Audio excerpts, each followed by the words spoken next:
ਸਲਾਮ ਅਲੈਕੁਮ। ਪੰਜਾਬੀ ਰੀਤ 13 ਅੱਜ ਅਸੀਂ ਇਹਦੇ ਵਿੱਚ ਚਨਾਹ ਦੇ ਦਰਿਆ ਚਨਾਹ ਦੇ ਨਾਂ ਬਾਬਤ ਗੱਲ ਕਰਾਂਗੇ ਔਰ ਇਹਦਾ ਵੇਰਵਾ ਦੱਸਾਂਗੇ। ਦੂਜੇ ਨੰਬਰ ਦੇ ਉੱਤੇ ਇੱਕ ਪੰਜਾਬੀ ਕਿੱਸੇ ਦੀ ਕਹਾਣੀ ਤੁਹਾਨੂੰ ਸੁਣਾਵਾਂਗੇ, ਨਾਲ ਦੱਸਾਂਗੇ ਵੀ ਉਹ ਕਿਹੜੇ ਸ਼ਾਇਰ ਸਾਡੇ ਨੇ ਲਿਖਿਆ ਔਰ ਉਹਦਾ ਜ਼ਮਾਨਾ ਕਿਹੜਾ ਸੀ।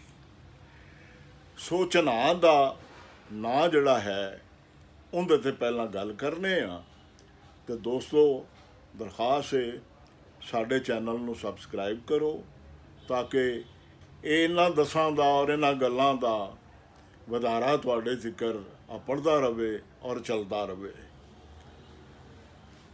ਚੰਦਰ ਭਾਗਾ ਚਨਾਹ ਦਾ ਪੁਰਾਣਾ ਨਾਂ ਹਿਮਾਲਿਆ ਪਰਬਤ ਵਿੱਚੋਂ ਚੰਦਰ ਭਾਗਾ ਨਾਂ ਦੀ ਥਾਂ ਤੋਂ ਨਿਕਲਣ ਕਰਕੇ ਇਸ ਦਰਿਆ ਨੂੰ ਚੰਦਰ ਭਾਗਾ ਕਿਹਾ ਜਾਣ ਲੱਗਾ। ਇਹ ਜਿਹੜੀ ਥਾਂ ਨਿਕਲਦਾ ਹੈ ਚਨਾਹ, ਉਸ ਥਾਂ ਦਾ ਨਾਂ ਹੀ ਚੰਦਰ ਭਾਗਾ ਹੈ। ਇਸ ਪਾਰੋਂ ਇਹਨੂੰ ਪੁਰਾਣੇ ਵੇਲਿਆਂ 'ਚ ਚੰਦਰ ਭਾਗਾ ਕਿਹਾ ਜਾਂਦਾ ਸੀ। ਰਿਗਵੇਦ ਵਿੱਚ ਇਸ ਨਦੀ ਦਾ ਨਾਮ ਅਸਿਕਣੀ ਹੈ। ਮੁਗਲਾਂ ਦੇ ਰਾਜ ਸਮੇਂ ਇਸ ਦਾ ਨਾਮ ਚੰਦਰ ਭਾਗਾ ਤੋਂ ਵਿਗੜ ਕੇ ਚਨਾਬ ਪੈ ਗਿਆ। ਇਸ ਦਾ ਸਥਾਵਾਂ ਯਾਨੀ ਅਥੋਕਾ ਲੋਕਲ ਨਾਮ ਚਨਾਹ ਹੈ ਤੇ ਪੰਜਾਬੀ ਲੋਕ ਰੀਤ ਵਿੱਚ ਇਹ ਨਦੀ ਇਸ਼ਕ ਦੀ ਨਦੀ ਸਮਝੀ ਜਾਂਦੀ ਏ। ਜਿਵੇਂ ਹਾਫਜ਼ ਬਰਖੁਰਦਾਰ ਹੋਰੀ ਵੀ ਕਹਿੰਦੇ ਨੇ, ਇਸ਼ਕ ਵਹੇ ਵਿੱਚ ਚੰਦਲੇ ਆਸ਼ਕ ਘੁੱਟ ਭਰਨ, ਬੇੜੇ ਇਸ਼ਕ ਮਜਾਜ਼ ਦੇ ਇਸ ਵਿੱਚ ਲੱਖ ਤਰ੍ਹਾਂ।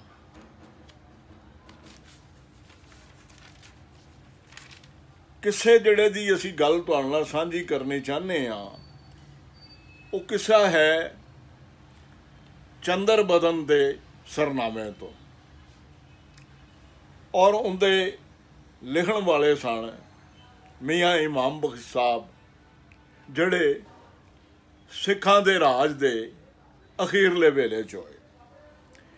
ਇਹ ਕਿੱਸਾ ਅਜਾਤੀ ਇਸ਼ਕ ਦਾ, ਯਾਨੀ ਦੋ ਵੱਖ-ਵੱਖ ਧਰਮਾਂ ਦੇ, ਦੋ ਵੱਖ-ਵੱਖ ਜਾਤਾਂ ਦੇ ਆਸ਼ਕਾਂ ਦਾ ਕਿੱਸਾ ਹੈ। ਚੰਦਰ ਬਦਨ ਪਟਨਾ ਨਗਰ ਦੇ ਇੱਕ ਰਾਜੇ ਰੰਗਾਪਤੀ ਦੀ ਲੜਕੀ ਸੀ। ਬੀਜਾਪੁਰ ਦੇ ਇੱਕ ਸੁਦਾਗਰ ਮਿਆਰ ਦਾ ਚੰਦਰ ਬਦਨ ਨਾਲ ਇਸ਼ਕ ਹੋ ਗਿਆ। ਮਿਆਰ ਨੇ ਚੰਦਰ ਬਦਨ ਦੇ ਪਿਆਰ ਵਿੱਚ ਬੇਕਲ ਜਾਂ ਵਿਆਕਲ ਹੋ ਕੇ ਘਰ-ਬਾਰ ਸਭੇ ਤਿਆਗ ਦਿੱਤਾ ਤਾਂ ਫਕੀਰਾਂ ਵਾਂਗ ਰਹਿਣ ਲੱਗਾ। ਪਰ ਇਹ ਇਸ਼ਕ ਇੱਕ ਪਾਸੜ ਸੀ, ਜਾਣੇ ਇੱਕ ਤਰਫਾ ਸੀ, ਇੱਕ ਵੱਲਾ ਸੀ। ਚੰਦਰ ਬਦਨ ਨੇ ਕਦੇ ਪਿਆਰ ਵੱਲ ਧਿਆਨ ਨਹੀਂ ਸੀ ਕੀਤਾ। ਬੀਜਾਪੁਰ ਦੇ ਰਾਜੇ ਨੂੰ ਮਿਆਰ ਦੀ ਵੇਦਨਾ ਬਾਰੇ ਯਾਨੀ ਕਹਾਣੀ ਬਾਰੇ ਜਦੋਂ ਸੂਹ ਲੱਗੀ ਤਾਂ ਉਹ ਉਸ ਨੂੰ ਨਾਲ ਲੈ ਕੇ ਵਜ਼ੀਰ ਸਣੇ ਪਟਨੇ ਪੁੱਜਿਆ।